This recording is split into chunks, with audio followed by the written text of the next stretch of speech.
السلام علیکم ورحمۃ اللہ وبرکاتہ نحمدہ ونصلی علی رسولہ الکریم اما بعد فاعوذ باللہ السمیع العلیم من الشیطان الرجیم ربی اشرح لی صدری ویسر لی امری واحلل عقدۃ من لسانی یفقہوا قولی۔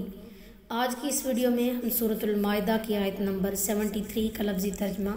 اور اس کی تفسیر پڑھیں گے۔ اعوذ باللہ من الشیطان الرجیم، بسم اللہ الرحمن الرحیم۔ لقد کفر، البتہ کافر ہوئے، الذین قالوا، وہ لوگ جنہوں نے کہا،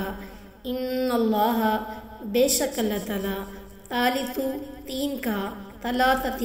تیسرا ہے، وما، اور نہیں، من الہ، کوئی معبود، الا، سوائے، الہ، معبود، واحد، ایک کے، وَإِن لَّمْ يَنْتَهُوا، اور اگر وہ باز نہ آئے،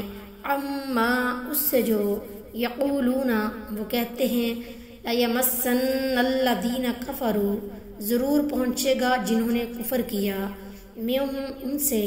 عذاب، عذاب، علیم، دردناک۔ بلا شبہ یقیناً ان لوگوں نے کفر کیا جنہوں نے کہا کہ بے شک اللہ تین میں سے تیسرا ہے، حالانکہ کوئی بھی معبود نہیں مگر ایک معبود، اور اگر وہ اس سے باز نہ آئے جو وہ کہتے ہیں تو یقیناً ان میں سے جن لوگوں نے کفر کیا انہیں ضرور دردناک عذاب پہنچے گا۔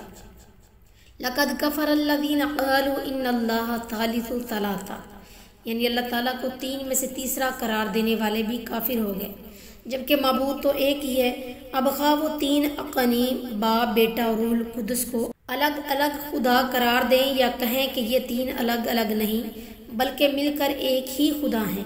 بہرحال یہ عقیدہ رکھنے والوں کو اللہ تعالیٰ نے کافر قرار دیا ہے۔ پھر نیکی کا لبادہ اوڑھ کر شرک پھیلانے والے وہ ظالم جو یہ کہیں کہ ہر چیز ہی خدا ہے اور اسے وحدت الوجود کا نام یا کوئی اور نام دے، ان کے کافر ہونے میں بھی کیا شک ہے، بلکہ اس عقیدے سے تو قرآن و سنت اور اسلام کی ہر بات اور ہر حکم ہی باطل ٹھہرتا ہے کہ حکم دینے والا بھی وہی ہے اور جسے حکم دیا گیا وہ بھی وہی ہے، جنت و دوزخ بھی اور ان میں جانے والے بھی سب ایک ہی ہیں۔ غرض یہ عقیدہ اسلام کی جڑ اکھاڑ دینے کے لیے بنایا گیا ہے، پھر کیسی توحید اور کہاں کی نماز، غرض سب کچھ ایک ہے تو دین کی کون سی چیز باقی رہے گی۔